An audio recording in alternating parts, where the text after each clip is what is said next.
by the way, Norway. I got to get to this. Norway texting. This is Trent, of course. Mm-hmm. He says, Expos number 4, Delino de Shields. Because we are recognizing number 4s today. Delino de Shields. How could I have forgotten Delino de Shields? Hope they win out tonight and tomorrow. Glad to see your show take off. Go Expos and Riders. Where's the rally cap? I dig this out of the tinkle trunk. Get the rally cap on. There we go. Expos got a win tonight down in Houston. Where did it go? Here, from Leonard. An actual question. That last drive where Edmonton scored a touchdown, that ball was a fumble turnover that the Riders did not challenge. The guys upstairs should do a much better job to let the coach know when to throw the flag. I was already at the Heritage Classic by that time and not watching, and I was remiss in taping the game, so I didn't see much of the Rider game Saturday. Marshall, I'm going to defer to you as my eyes and ears. You know what he's talking about? Yeah. There was a ball caught, if I'm not mistaken, somewhere in the within the 5-yard line, and it was late in the game. And even though I got a chance to watch the replay because I PVR'd the game and I'm going back and forth, I still wasn't convinced it was, a catch versus not a catch. And I know because they showed him on the screen that you could see Craig Dickinson standing on the sidelines right beside one of the referees. I don't know if he physically had his hand on the flag, but he was thinking, do I throw it? Do I throw it? Do I throw it? Do I throw it? And then he and I don't know who was speaking in his ear, but he just decided against it, or he ran out of time.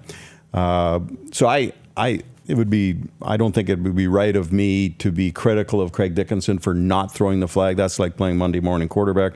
At the time, it was a key play, but as it turned out, he might have lost a timeout, which might have affected that last drive that Cody Fajardo drove them down for the winning field goal. So, was it a factor in the game? No. Could it have been a factor?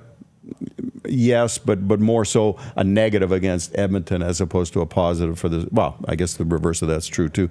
I didn't think it was a clear-cut call. So, and as we know from experience over the last couple of years in both the Canadian Football League and the NFL, if the call on the field is challenged, it's got to be, conclusive that they were wrong before they're going to flip it. Otherwise, they're going to err on the side of, let's go with what the ref on the field called. And that they called a completion. On the officiating vein, I'm going to ask you your thoughts on what I brought up with Dupes and the rollout earlier.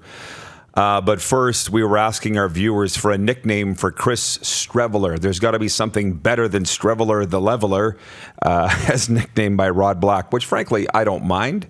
When he's playing. When he's playing, but now he's not. Somebody wrote in and said Chris Strugler. That was a pretty good one. Smitty like and that. The latest one is Streveler the Flat Tire. I'm not sure that doesn't rhyme very good. No. You had one too. Well, I told you mine was way too long, but all dressed up, but nowhere to throw. That's good too. Yeah, you're not fitting out. You're not fitting out. Not on a jersey. No. Brady from Saskatoon writes in and says, "Hey Rod, it's Brady. Number 4 is." In honor of show number 104 today, Bobby Orr, Jean Beliveau, Vincent Lecavalier, Taylor Hall, Cameron Judge, Adam Bighill, Brett Favre, Deshaun Watson, Michael Dixon, Dak Prescott, Nate Robinson, Chris Bosch. So there's some good ones. Lots of good ones in there. From Brian, we got breaking news. Breaking news. Trevor Harris will not be playing this weekend. He goes on to say, I will predict that at least Sewell or Ellingson won't be playing either. Go Riders. It's a winner they're in situation for the Riders here for first place. And it's like the Eskimos are just rolling out the red carpet for them to take this game on Saturday. Boy, is there something more serious than a trap game? Even more dangerous than a trap game? Because this would be it. Yeah. You just think, more things are lining up in your favor, and then you kind of come in already thinking about first place, and then you get smacked in the chin. But as we were, Jeff Fairholm, and we talked about adversity, the Riders dealt with some of that early on in the football game this weekend. They got punched in the mouth early. They got down early. And they regrouped and they rallied back. And I think if you get into that trap game scenario and you're thinking too far ahead, you're going to end up down by a score or a couple of scores. And we've already seen this team show the ability to come back. So doesn't worry me as much as maybe it should. I don't usually pick blowouts, but I think this will be a blowout because I don't think this is going to be a trap game for the Riders. They just have so much incentive to win this football game, and they're going to be so excited to come and play a team that they just beat, albeit narrowly, in Edmonton. And, you know, whether they're playing with Trevor Harris and Amanda Sewell and Craig Ellingson or not, I don't care. I think that they will put the foot on the throat and chomp this thing down, and this thing will be over at halftime. And the Riders, you know, they don't really have an incentive to sit anybody because if they win this game, they get a bye.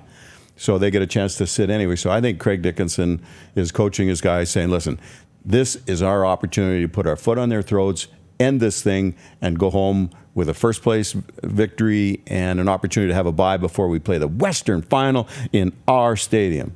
So I think these guys are kind of going to come flying out of that tunnel more so than they ever have. And it's going to be over at halftime. Usually they don't post the odds this early. It's Tuesday only. But my prediction to you today will be that the Riders will be 12-point favorites for this game. 12. And I know that's a whopping It's going to total. be more than 7 for sure. Yeah, I think 12 points.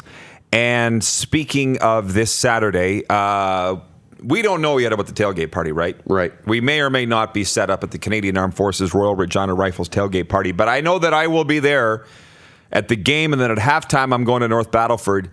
The North Stars are ranked they're the third in the country for Junior A hockey, and it's their ring ceremony, which I'm always excited about. They're handing out their championship rings from their championship season last year. They've invited me to come up and be a part of that and do an autograph signing and book signing at the Stars game this Saturday night. So we hope that anybody in that area can come. We're very big in North Battleford, as you know, Darren. Huge. And I got to tell you something about the SJ. For anybody out there, you better watch out. You better not cry. And you better not pout. But the SJ's coming. And as you know, that we've had some sponsors say, you beef up your SJ coverage and we're all over you for sponsorship. Mm-hmm. You know that. Our sales guy's out meeting with them this morning right now. The SJHL's big news. Oh, yeah. And there's 11 teams in the province. The 12th is in Flin Flon. And we quite often get asked by sponsors, too, because you've been there. Yeah. They're like, do you go to SJHL markets? How often are you there? I'm like, every week. You got to turn them down in a lot of cases. Yeah. So the SJHL's coming, Matt. It's coming. Well, it's off the mat, and now it's charging. And that's Bill Chow and Trent's son, Logan Fraser. Yeah. And so thankful that they've included us all in that. That's super cool. It is. So North Battleford, we'll see you Saturday night. My point is I'm going to stay for the first half of the Rider game. Should be over by then, Marshall says. According to my prediction. And then I'll be hitting the Louis Riel Trail north to North Battleford. You're watching Rod Pedersen on demand. For more of The Rod Pedersen Show, visit rodpedersen.com or follow Rod Pedersen on social media.